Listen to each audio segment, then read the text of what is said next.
Hi guys, how are you all? Here we are going to learn about definite integrals and indefinite integrals in this session. So, what is definite integral? What is indefinite integral? But before that, you should know what is integral. What do you mean by integration?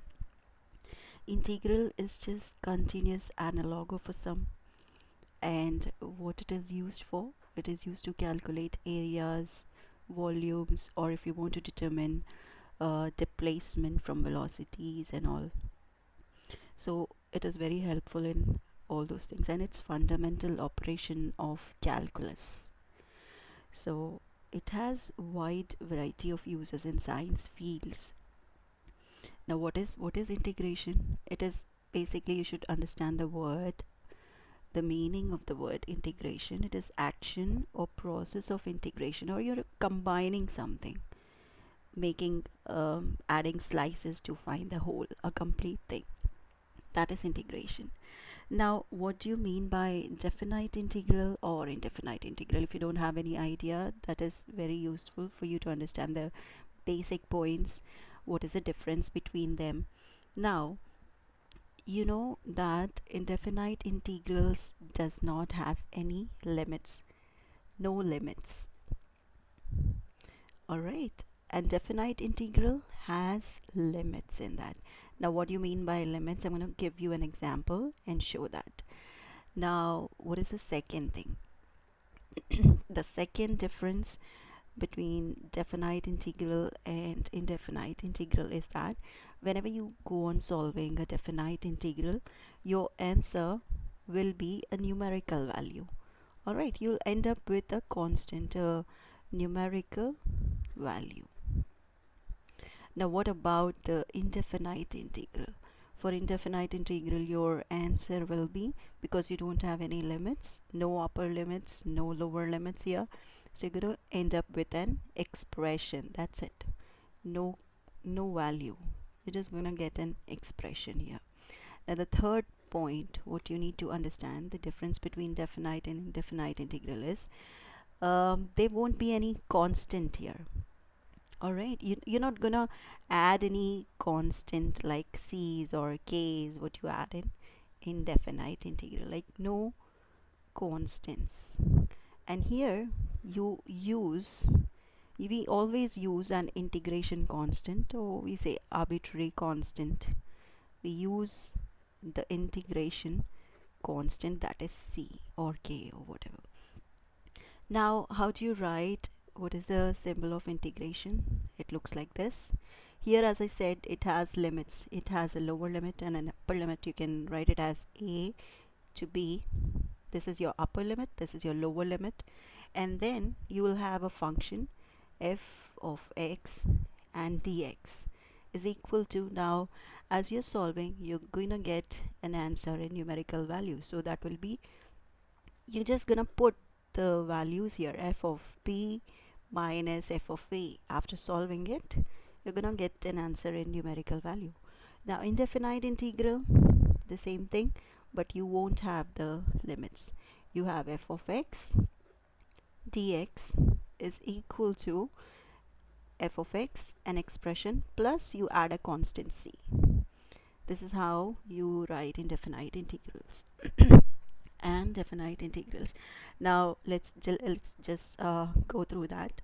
An integral which is not having any upper and lower limit is known as indefinite integral. Yes, f of x is an antiderivative of f of x.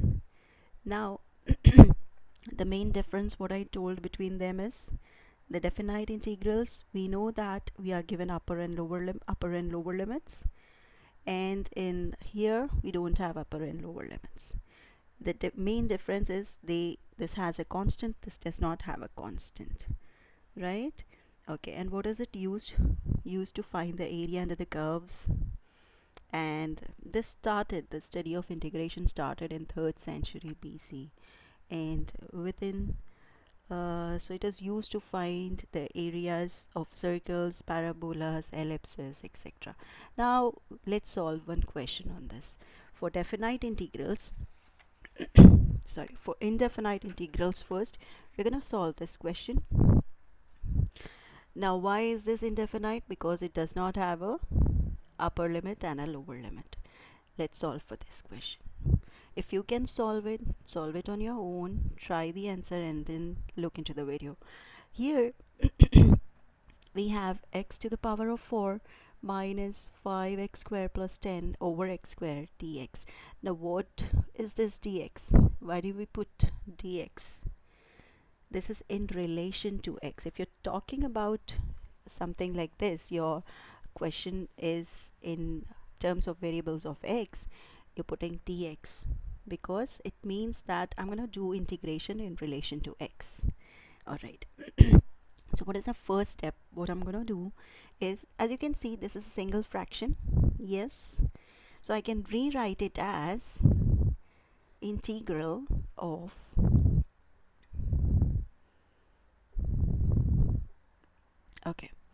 x to the power of 4 over x squared. Yes. And then minus, I have 5 x squared over x squared plus 10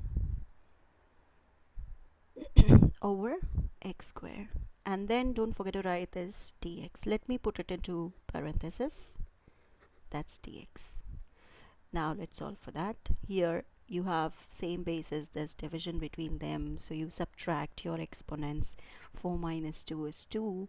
Let me put the integral symbol. Then you have x square minus, here x square gets cancelled, so you're left with 5 plus 10. I can write it as 1 over x square. Yes, 10 times 1 is 10, of course. Then I have dx. Now this integral symbol, you have x square, let me write it down, minus 5 plus 10. Now this 1 over x square, you have it like, if you have something like this, a to the power of n, 1 over a to the power of n, so you write it as negative power, a to the power of minus n. So here you have 10 into x to the power of minus 2, because here you have 2. Let me put it into parentheses and then dx. Now the next step is separate the integrals into 3 other integrals. I have 3 parts, 1, 2 and 3. So let me separate it into 3 integrals. So that will be x square dx minus integral of 5 dx plus I have integral of 10 x to the power of minus 2 dx. Now how are we going to solve this? I've separated the integrals. Easy for us to solve. Now for that, you have to remember something. First, as this is a constant, I can take out of the integral. So I can write it as integral of x square dx minus, then I have 5 out, integral of dx, right? And then plus 10 integral of x to the power of minus 2 dx. So the constants are out. Now you have to remember this thing. This is very important. Whenever you have something like this,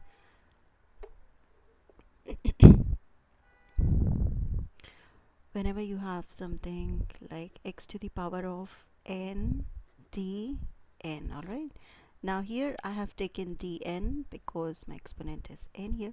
So here I can write it as x to the power of n plus 1 over n plus 1 plus, I'm just gonna put a constant c.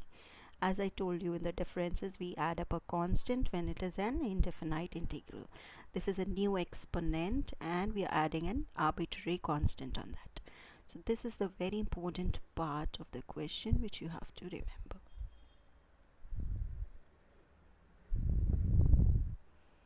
All right. Now let's write down, solve our integrals. So here we have the first one, x square dx. So here your exponent is 2, n is 2. So just put it in this. We have x to the power of 2 plus 1 over 2 plus 1 plus a constant, right? So let me put it as c1 because I'll have many more constants when I'm integrating. Minus, I have 5. Now this is very simple. Whenever you have integral of dx, let me write it down here for you to just understand. Integral of dx is same as there's nothing. So when there's nothing, you consider it as 1 dx, isn't it? 1 can be written as what? X to the power of 0 dx. Anything to the power of 0 is 1, right? So here you have something in this form. Let us put it. So you have 0 plus 1 x to the power of 0 plus 1 over n plus 1, that is 0 plus 1, and you add up a constant. Now let me not use c because you will get confused. Let's say k. So x to the power of 0 plus 1 is x to the power of 1 over 1 plus k. That's equal to x plus k, isn't it? So you have something like this. Whenever you have integral of dx, it's equal to x plus a constant. So we're going to write that minus 5 integral of dx will be x plus, we have used a constant c1, so we are going to use c2. Next, plus 10. Now you have integral of x to the power of minus 2. So what we are going to do here is x to the power of minus 2 plus 1 by minus 2 plus 1 plus another constant, let us name as c3. So what will be the next step? We're going to solve for this. Let me just, okay. So we have here x to the power of 3 over 2 plus 1 is 3 plus we have a constant c1, let me write it down, minus 5x plus c2 plus 10 x to the power of minus 1 over minus 1 plus c3. Now if you see here, I'm going to solve this part first.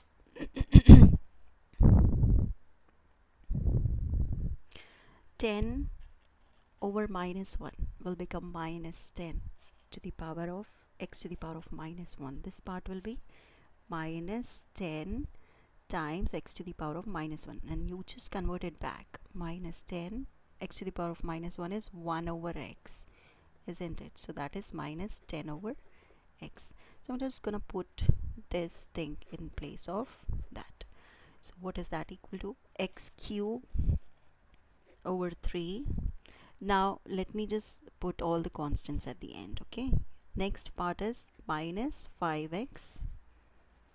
Then I got minus 10 over x. Now I'm going to put plus c. c1, c2, c3 are all constants. Now when you add all the constants, it will be a constant only. So plus c, and c here belongs to the real numbers. Alright. So here's the integral of our function. That's it. That's your answer.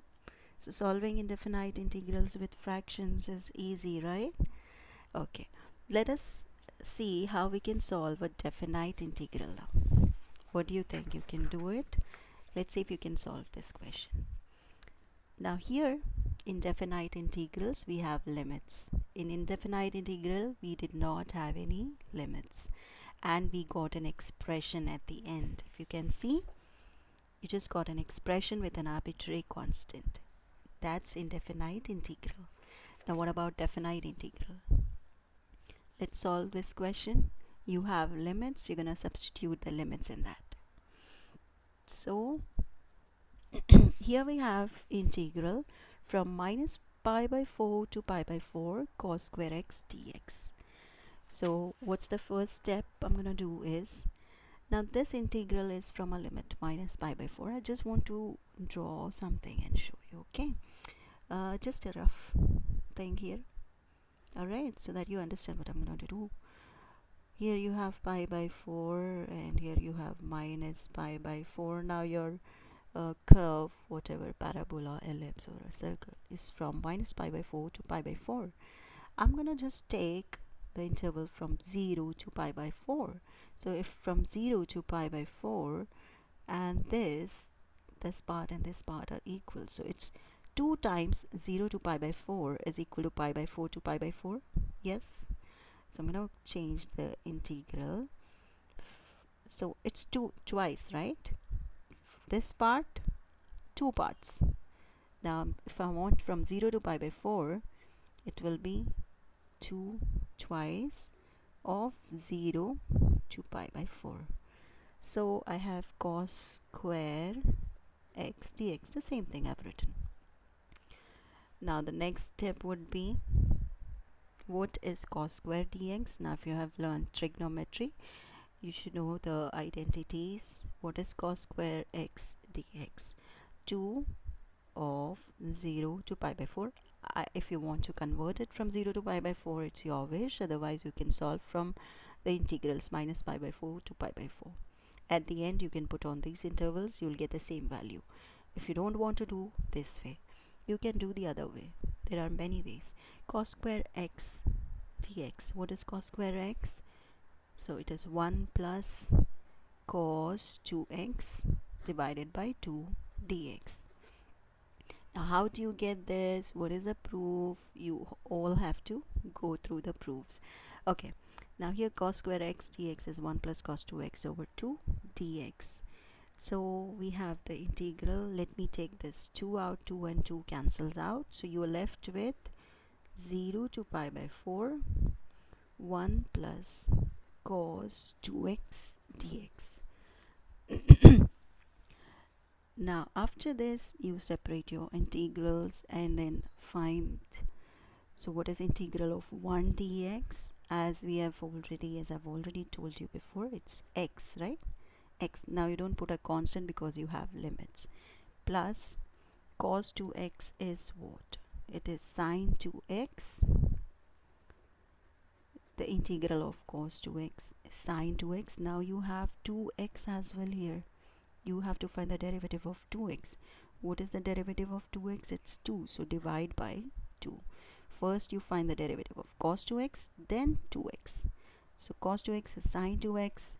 Derivative of 2x is 2 divided by 2 dx. Now I'm going to put the intervals from 0 to pi by 4 because we have integrated that. Now you just put the limits, upper limit and the lower limit.